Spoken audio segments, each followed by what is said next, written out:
ঢেউ খেলানো এরকম চুল হচ্ছে বিটি মানুষের স্বপ্ন। বেশিরভাগ কমেন্ট আসতে থাকে অবু ওলকপির চুলের জন্য বানানো তেলের ভিডিওটা দাও। যদিও এখন বারবার বানানোর সময় পাই না, তারপরও ভিডিওটা শেয়ার মেরে রাখো, পরে কিন্তু খুঁজে পাবা না। আসসালামু আলাইকুম। এই পর্যন্ত প্রায় 1000 খানিক একই কমেন্ট, অবু ওলকপির আসল নাম কি? অবু ওলকপি নাম রাখার পিছনের কারণটা কি? অবু এটা কি ওর আসল নাম? আরে না রে শোনা, বছর খানিক আগে ওলকপির চুলের একটা 17 সেকেন্ডের ভিডিও ভাইরাল হইলো।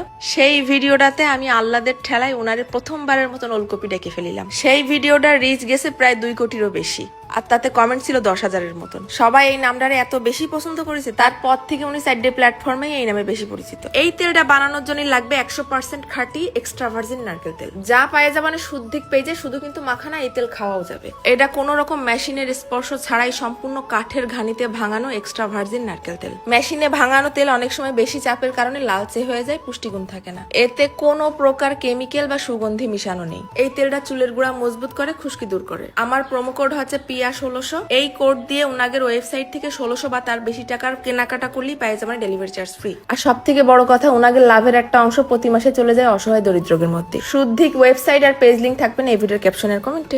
এইবার লাগবে কেশরাজ গাছ, যা আগানে বাগানে জঙ্গলে যে কোনো রাস্তার ধারে হয়ে থাকে। চিনবা কিরাম করে? পাতাগুলো হচ্ছে হেলাঞ্চু শাকের মতো লম্বা লম্বা, আর ফুলগুলো হচ্ছে সাদা নাক ফুলের মতো। টুকুস করে একটা স্ক্রিনশট মেরে ফেলো। পুরো গাছটাই উঠে নিয়ে আসতে হবে, ফুল, পাতা, ডাল, শিকড় সহ।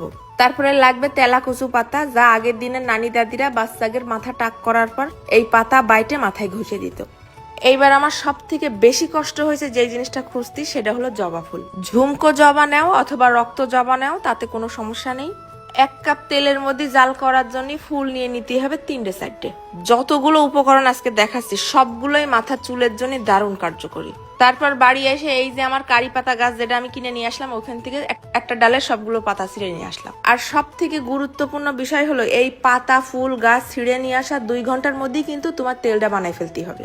এইগুলোরে আবার শুকোয় বাসি করা যাবে না। আমি এই জায়গায় নিছি 1টা পিঁয়াজ, 3টে জবা ফুল, 10-12টা তেলা কচুর পাতা, আর কেশরাজ গাছের 4-5টা ডাল। পিঁয়াজটা একদম মিহিন করবো না, একটু ছেঁচা ছেঁচা করে দেবো। আর ফুল ডালপালা যেগুলো আছে সব সুন্দর করে বাইটে নেবো। এইবার যে পাত্রের মধ্যে তেল জ্বালাবো তার মধ্যে দিয়ে দিলাম ওই সব গাছ গাছলা বাটা আর এই এক্সট্রা ভার্জিন খাঁটি নারকেল তেল 1 কাপ। তারপরে আবার দিচ্ছি 1/2 চা চামচের মতন কালো জিরে। একদম চুলোর আঁচ ধিম রেখে জাল করে নিতে হবে 10 থেকে 12 মিনিট। একদমই চুলোর আঁচ হাই করা যাবে না। তারপরে কিছুক্ষণ জাল করে নিয়ে ফেলাই দেবো ওই আস্তে আস্তে কারি পাতা। কারি পাতা দিয়েও আরো কিছুক্ষণ জ্বালাই নিতে হবে, কারি পাতার একটু ভাজা ভাজা হওয়া পর্যন্ত। এরপর সুন্দর করে একটা ছাঁকনি দিয়ে সেঁকে নিতে হবে। এই তেলটা এখন খুব সুন্দর কালার দেখা যাচ্ছে, কিন্তু আস্তে আস্তে কিন্তু আরো গাঢ় কালার হয়ে যাবে। এইবার সকালবেলা ওলকপিরে মাখানোর পালা। আমি ওলকপির চুলের গুড়াই গুড়াই দেই ওই ভেষজ তেলটা, আর চুলে লাগাই নারকেল তেল। ডাক্তারি ভাষায় বাচ্চাদের ঘন ঘন টাক করার সাথে চুল ঘন হওয়ার কোনো সম্পর্ক নেই। সব থেকে বড় কথা, যার চুল যতদিন থাকার ততদিনই থাকবে, এর থেকে একদিনও বেশি ধরে রাখার ক্ষমতা কারণ নেই। তবে যত্ন করলে চুল বেশি দিন ভালো থাকে। আমার ওলকপির বয়স এখন 4+। ওর চুল টাক করা হয়েছে মাত্র 2 বার, 6 দিন বয়সে 1 বার আর 1 বছর বয়সে 1 বার। শুধু মাথায় চুল করা তার, কিন্তু যত্ন তো করতে হয় আমার। ওনার আসল নামটাই তো বলা হলো না, আনাইরা ফাজরিন আথিলা। দেখি টুকুস করে কমেন্টে লিখে যাও কিডা কিডা ওনার নাম স্পষ্ট শুনতে পাইছো। এত বড় নাম কিন্তু আমিই রাখিছি, কিন্তু রাখার আগে বুঝতে পারিনি যে নামটা এত কঠিন হয়ে যাবে। চলে যাচ্ছি আজকে, ধন্যবাদ।